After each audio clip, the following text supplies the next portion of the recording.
Good morning. Here we are once again in New Jersey. Just wanted to recap a little bit for you and kind of set the stage for how it's going to go for the next couple of years. So here we go. Just wanted to recap very quickly that this is Manhattan. This is Long Island, so you know all about the Battle of Long Island. General Washington comes up Manhattan, and he has the Battle of Harlem Heights, and then he has the Battle of White Plains is right over in here, and then he starts to retreat. He loses Fort Washington with Nat Green. He comes up to Peekskill, New York. He goes way north for some reason, don't know why. He wants to get out of there. Comes across the Hudson, and then he comes down, to Fort Lee. And Fort Lee is very strategic. It's right across from Manhattan, Fort Washington. It's loaded full of arms and ammunition.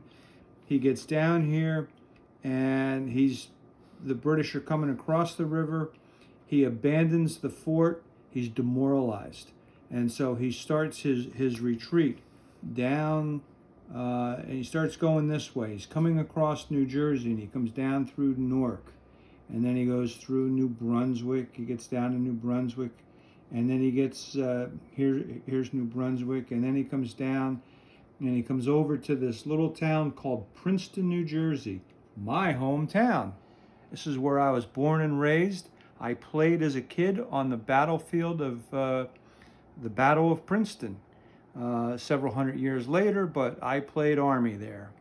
And then from Princeton, he goes down to Trenton, and then he finally crosses the Delaware. Now, Generals Howe and Clinton have stopped chasing him, and they've assigned that job to General Cornwallis. And so Cornwallis is chasing him. You have to remember it's November. It took him 16 days to get across New Jersey. And in those days, you didn't fight a war during the winter. You went into winter corners, and you stayed there until springtime.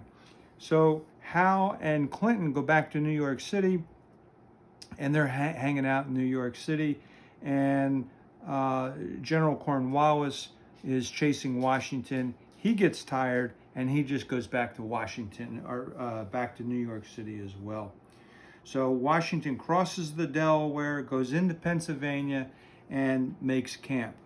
So I just wanted to set up for you that Washington was a very aggressive general. He liked to go into battle. He liked to win.